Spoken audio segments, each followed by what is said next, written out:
ইতিমধ্যে চাৰিখন বেদে প্ৰভু ভগৱন্ত ঈশ্বৰ কৃষ্ণক স্তুতি কৰাৰ চলে কেনেকৈ মনুষ্যসকলে সংসাৰৰ বিষয় দৰ্শনা কৰি সংসাৰৰ মায়াসমূহ প্ৰৱৰ্তন কৰি কেনেকৈ ঈশ্বৰ ভক্তিৰ পৰিৱৰ্তে সংসাৰৰ বিষয় দৰ্শনা থাকি দুখ কষ্ট ভোগ কৰে সেই কথাখিনি বেদৰ স্তুতি আমাক সুন্দৰকৈ অৱগত কৰি কৈছে।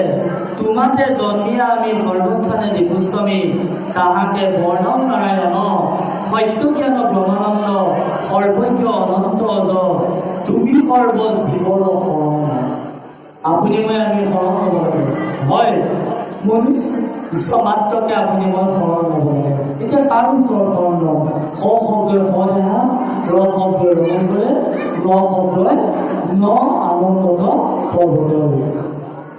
আপুনি মই আহিছোঁ ক'ৰ পৰা যামগৈনো ক'লৈ মনুষ্য জীৱনৰ দায়িত্বনো কি মনুষ্য জীৱনৰ কৰ্মনো কি হোৱা উচিত সেই কথাখিনি আপুনি মই বিবেচনা কৰিব লাগিব।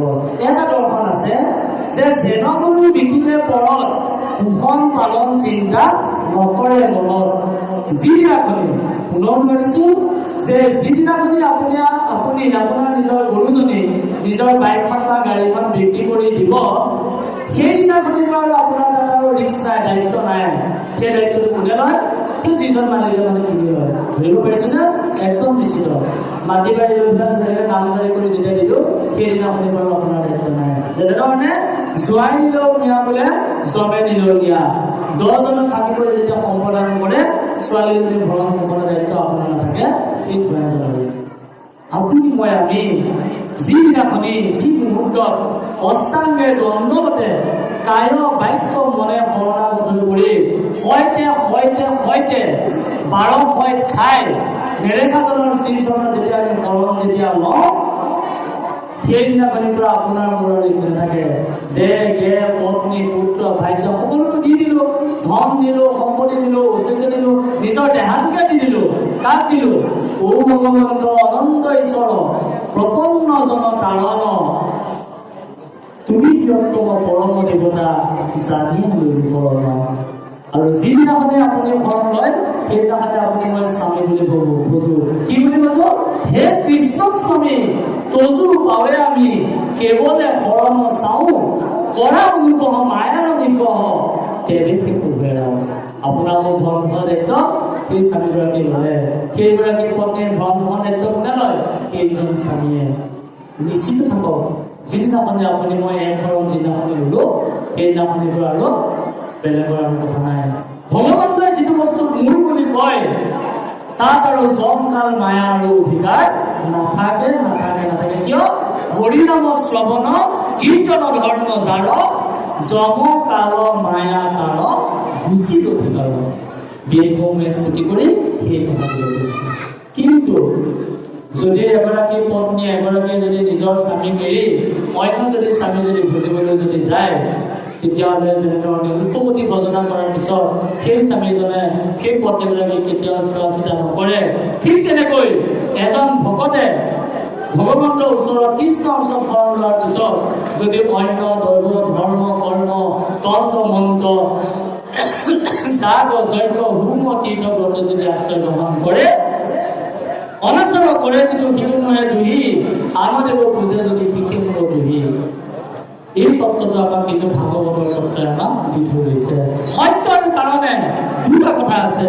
সত্যৰ কাৰণে সকলো ত্যাগ কৰিব পাৰি 1 নম্বৰ কথা, আৰু 2 নম্বৰ কথা সত্যৰ কাৰণে সকলো ত্যাগ কৰিব পাৰি 2 নম্বৰ কথা কোনো কাৰণতে সত্য ত্যাগ কৰিব নোৱাৰি। আৰু সত্যটো কি? সত্য হৈছে এইটোৱে তুমিহে কেৱল সত্য মিছা হবে আন জানি ত্যাগী জনে কৰে হৃদয়ত ধ্যান। অকণমান আখ্যান এটা কৈছো। পাশা খেলত যেতিয়া হাৰিলে দ্ৰৌপদীক যেতিয়া মানে কি কৰিলে পৰাস্ত কৰিলে তেতিয়া দুঃশাসনক কৈ দিলে দ্ৰৌপদীক লৈ আনি। যেতিয়া দ্ৰৌপদী যেতিয়া ৰজস্বলা হৈ যেতিয়া আহিলে তেতিয়া কিন্তু দ্ৰৌপদীয়ে বিশেষ বাধা দিয়া। কিয় বাধা দিয়া নাই জানিছেনে? ভাবিছে আৰু তইতো কি কৰিবি মোৰ কেইজন পতি আছে 5জন পতি আছে 5গৰাকী স্বামী আছে মোক ৰক্ষা কৰিব।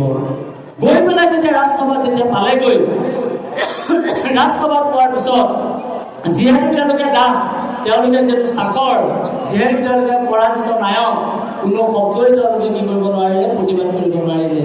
এটা দুটাকে যেতিয়া 5জন স্বামী অনুভৱ কৰিছ, সেই 5জন স্বামীয়ে যেতিয়া দ্ৰৌপদীক যেতিয়া ৰক্ষা কৰিব নোৱাৰিলে, তেতিয়া তেওঁ প্ৰাণ ভিক্ষা কৰিছে, আত্মভিক্ষা, সন্মান ভিক্ষা কৰিছে। কাৰ পৰা?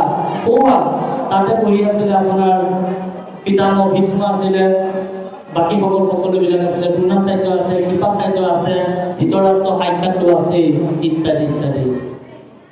সেই 5জন স্বামীয়েও কিন্তু দ্ৰৌপদীক ৰক্ষা কৰিব নোৱাৰিলে। পিতামহ ইত্যাদি বিলাকেও কিন্তু দ্ৰৌপদীৰ সতীত্ব বা সেই আত্মমৰ্যাদা ৰক্ষা কৰিব নোৱাৰিলে। ৰক্ষা কৰিলে কোনে? ৰক্ষা কৰিলে সেইজনেই, হে কৃষ্ণ স্বামী দোজোপাৱে আমি কেৱল শৰণ চাওঁ, পৰায়ণ মুখ মায়াৰ নিগ্ৰহ তেৱেকে কবুৰা।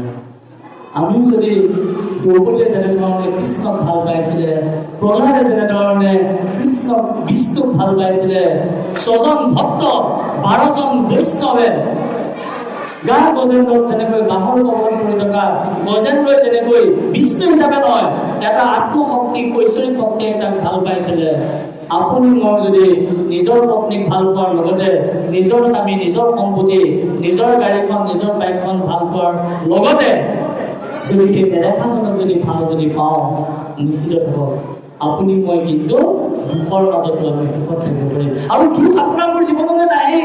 কিয় নাহে জানেনে? উধাবোৰে যেনেকৈ, পাংখাবোৰে তেনেকৈ জীৱন যুদ্ধৰ ৰথৰ চকৰি সদায় ঘূৰিব তেনেকৈ। এয়া গ্ৰীষ্ম আহিছে, শীত আহিছে, আপুনি মই গৰমত এডজাষ্ট কৰিব পাৰোঁনে? পাৰোঁ। ঠাণ্ডাত এডজাষ্ট কৰিব পাৰোঁ, হেমন্ত বসন্তত আমি এডজাষ্ট কৰিব পাৰোঁ, ঠিকেই আছে। কিন্তু জীৱনলৈ কেতিয়াবা অকণমান দুখ আহে, কেতিয়াবা অকণমান কষ্ট আহে। আনন্দত কিয় আমি একেবাৰে ৰাতি সাহায্য কৰি পেলাই কিডনীটোক আমি কষ্ট দিওঁ? ভাল খবৰ এটা পাই পেলাই আমি লিভাৰটো কেলে আমি নষ্ট কৰি দিওঁ কেইদিনমানৰ কাৰণে? অকণমান ভাল খবৰ এটা পাই বুলি আপুনি মই দেহটো কিয় আমি গেছে, চুগাৰে, প্ৰেছাৰে পৰিপূৰ্ণ কৰি দিওঁ? অনুভৱ কৰি চাওকচোন, আমি নিজেও অনুভৱ কৰিব লাগিব। অকণমান দুখ পালে আমি একেবাৰে আমি পৰি যাওঁ, অকণমান ফূৰ্তি পালে আমি আনন্দ গোটাও লৈ যাওঁ। আৰু এনেকুৱাও হয় কেতিয়াবা পুত্ৰ হোক, পত্নী হোক, ভাইজা হোকে নিজকে নিজে কেতিয়াবা আত্মহত্যা কৰি মৃত্যু মুখলৈও গুচি যাবলগীয়া হয়। তেনেকুৱা বহুতো উদাহৰণ কিন্তু আছে। যৌতুকৰ কাৰণে কয় যে আত্মহত্যা কৰিছে শাহুবৰ এক্সপাইছে বাস্তৱ ঘটনা। যদি আপোনাৰ মোৰ আমাৰ হৃদয়ত যদি বস্তুবাদী সম্পত্তিৰ পৰিৱৰ্তে আধ্যাত্মিক সম্পত্তি যদি থাকিলেহেঁতেন, যৌতুকৰ ধাৰণাটো যদি আপোনাৰ মোৰ সম্পত্তিৰ পৰিৱৰ্তে যদি আধ্যাত্মিক দৰ্শনটো থাকিলেহেঁতেন, কেনেকৈ পাব? সু যদি আপোনালোকে অনুভৱ কৰিছে উৰ্মিলাৰ জীৱন দৰ্শনটো, ভাগৱতৰ মাজত আকৌ উৰ্মিলাৰ কথা কওঁ, আমি অনুভৱ কৰিব লাগিব, বিশ্লেষণ কৰিব লাগিব। উৰ্মিলা কি হ'ল জানে? সকলোৱে জানে। যেতিয়া ৰামচন্দ্ৰ যেতিয়া বনবাসলৈ যাবলৈ ওলালে, তেতিয়া মানে লক্ষ্মণে ক'লে, ব'লা উৰ্মিলা, তুমি মোৰ লগতো ব'লা। তেতিয়া উৰ্মিলাই কি ক'লে জানেনে? হেলা চাবি দিব, শুনি চাওকচোন, মই যদি তোমাৰ লগতে আপোনাৰ লগতে গুচি যাওঁ, 3গৰাকীকৈ শাহুমা আছে, কৌকেয়ী, কৌশল্যা, সমিতা আছে, এগৰাকী আইতাসহ আছে, মন্থৰা, ভালেই হওক কিংবা বেয়া হওক, এই আজি যাওঁ কালি যাওঁ, দশৰথৰ পিতা শহুৰেক অৱস্থা তেনেকুৱা, 2জনকৈ দেওৰ আছে, ভৰত আৰু শত্ৰুঘ্ন। ময়ো যদি আপোনাৰ লগতে গুচি যাওঁ, তেতিয়াহ'লে 3গৰাকীকৈ শাহুমা, 2জনকৈ দেওৰ, এই 2গৰাকীকৈ শাহুকো কোনে পৰিচাৰ্য কৰিব? যাওক, আপুনি অৰণ্যত থাকি দাদালোকক পৰিচৰ্যা কৰক, আৰু মই ইয়াতে থাকি মোৰ শাহুমাসকলক পৰিচৰ্যা কৰিম। আজি দৰ্শনটো আপোনালোকে অনুভৱ কৰিছে। এদিন দুদিন নহয়, কিন্তু এৰাতি দুৰাতি নহয়, এবছৰ দুবছৰ নহয়, 14 বছৰ। ঘৰুৱা ভাষাত ক'বলৈ গ'লে নিজৰ পাতি মতা, মানে নিজৰ পাতি মতাটো এৰি পেলাই তেওঁ নিজৰ স্বামী সেৱাটো বাদেই দিয়ক, স্বামী সেৱাৰ চলৰে কেনেকৈ তেওঁ শাহুৱেকক পৰিচৰ্যা কৰিলে।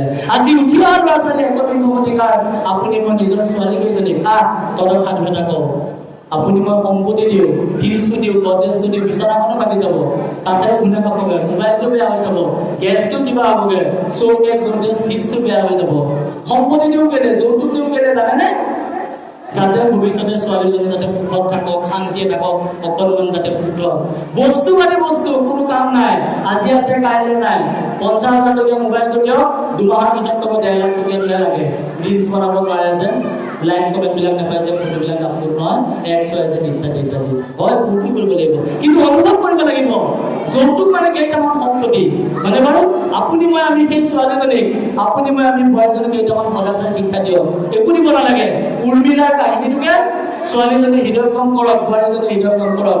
যিদিনা হৃদয়ঙ্গম কৰিব, মনত ৰাখিব, কেতিয়াও কিন্তু নিজৰ শহুৰেকক এৰি শাহুৱেকৰি নিজৰ স্বামীটো এদিন ঘৰলৈ নাহিলে বুলি বা ক'ৰবাত কোম্পানী থাকিলে বোলে পৰস্ত্ৰী ঘৰত নাম গতি নাই মৰম নাম মোবাইলে টিভিয়ে কিমান যে ঘটনা ওলাইছে ভাবিছ অকণমান দুখৰ কাৰণে তেতিয়াহ'লে ভাবিছ ঘোঁৰাৰ চিংগাৰটো যেনেধৰণৰ সুখ এই গাহৰিজনীৰ লগত যেনেধৰণৰ যিটো সুখ সেই অকণমান সুখ অকণমান ভোগৰ কাৰণে বিষয় সমন্বয় সুখ সমস্তে জীৱিতে পায় হৰি সেৱা একো স্থানে নাই হৰিৰ সেৱাৰ যোগ্য কেৱল দুৰ্লভ মনুষ্যতনো জানি পুৰা হৰি গুণ গায় উৰ্মিলাৰ জীৱনী দৰ্শনে আৰু যিয়ে ৰামায়ণখন পঢ়িব যিয়ে ৰামায়ণৰ দৰ্শনটো বুজিব জানিব আপোনাৰ ছোৱালীজনী বা বোৱাৰীজনী কেতিয়াও শাহুৱেকক টানকৈ পঢ়াই অহা নকৰে দুখটো আপোনাৰ মনে কিন্তু সকলোতে আছে সেই দৰ্শন আমি পঢ়াই নাই এবছৰ মই দুদিন ভাগৱতৰ অনুষ্ঠান পাতে গাঁৱত কেনেবাকৈ নাম প্ৰসংগ কিবা এটা পাতিলেও আপুনি বা আমি পাচলি পুলি থাকোঁতেই গুচি যায়